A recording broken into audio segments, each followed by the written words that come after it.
Good morning, students. As in the previous video of this chapter, we have discussed till nature or characteristics of principle of management. Now, in this video, we will discuss need for principle of management. So, basically, why the principle of management are needed in the current situation and society. So, first of all, to increase efficiency. As we all know that without rules and regulations and without proper practice, nothing can be done properly. Same applies with the management. To serve the best efficiency, to serve a good or best efficiency, there should be some principles and we have to follow them. So to get the to increase efficiency, principle of management are very helpful and they are developed to maintain this in the management purpose. Okay. Next is to crystallize the true nature of management. Suppose in different area the process and the functions of management, if they will be different, it means that we can't get the exact, the true, the crystallized position of management.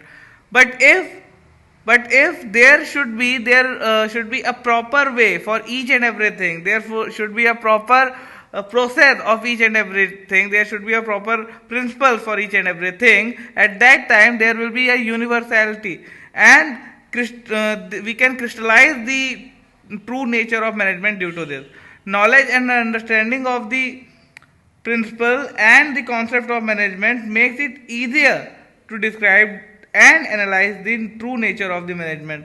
So, in the absence of principle, it would not have been possible to develop a scientific and organized body of knowledge in management. As I have just explained that without the proper way of showing the things in the principled way, in the unique way, it will not be possible to crystallize the true nature of management. Next, to train the managers.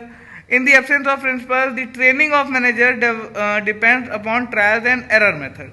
Okay, if no principle will be there, if suppose in our school, if there will be no principle, all the teachers will work according to their own will, and the functioning of the school will not be proper. So same goes with the management. If there will be no principles, there will be no, you can say that, rules and regulations to train the manager. So at that time the managers cannot get full desired knowledge, and their training will show an error.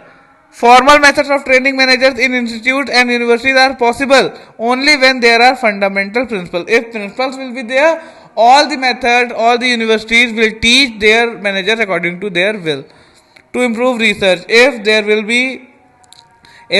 be some growing popularity and utility of management principles having attracted experts toward their study and analysis, means due to the increase in use of principle of management, many experts are coming and analyzing it. Principle of management have solved in expanding the horizon of knowledge in management. There are plenty of knowledge now due to the help of management, due to the help of principle of management. So it helped a lot in improving the research.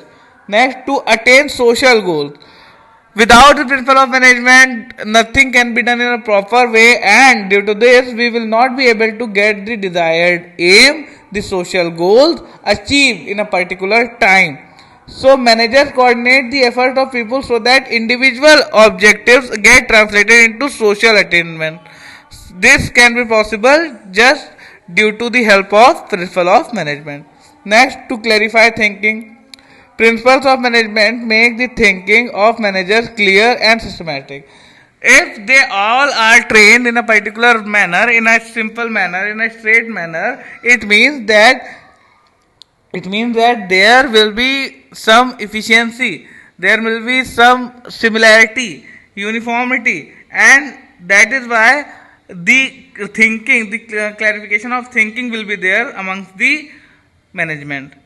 To spread knowledge due to the help of principle of management, we can spread knowledge towards each and every sector of management, each and every field in management, each and every part of management can be get benefited due to this principle of management. Next, to spread knowledge.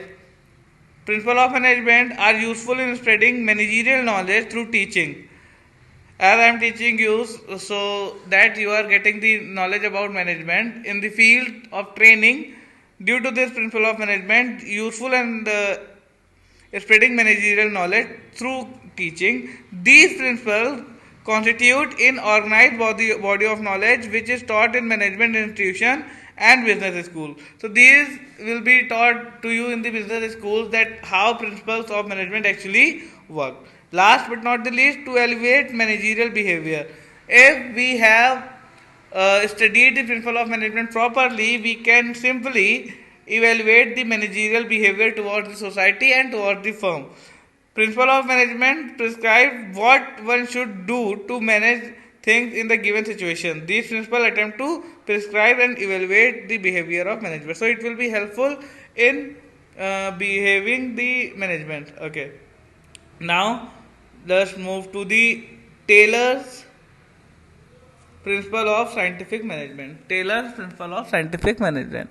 F.W. Taylor, an American, laid the foundation of management as a science consisting the fundamental principles. So, who is the father of scientific management? Taylor will be the father of scientific management. He was the first expert to suggest the use of scientific method of measurement and study of solving managerial problems. Therefore, Taylor is known as father of scientific management. This is a key word. You should learn this properly. So, what will be the definition of Taylor? Scientific management is the art of knowing exactly what you want your man to do and then seeing that they do it in the best and cheapest way. So, this was the definition by F.W. Taylor. Okay. What he said in this, first of all, science not rule of thumb. Each and every job and method of doing it should be based on scientific study and analysis rather than on trial and error. Means he said that there should be science behind each and everything. Harmony not discarded. There should be healthy cooperation between employer and employees. If it will not be there in the firm can't work properly. Maximum and restricted output. There should be a maximum output. The goal to get the maximum output due to the help of management. So this is it for this video. In the upcoming video, we will discuss this chapter further, and our this chapter will be completed in the next video. Till then, keep learning, keep studying, and if you find any doubt and any query, you can ask. We will be there to help you out in all your needs. Till then, bye bye, students.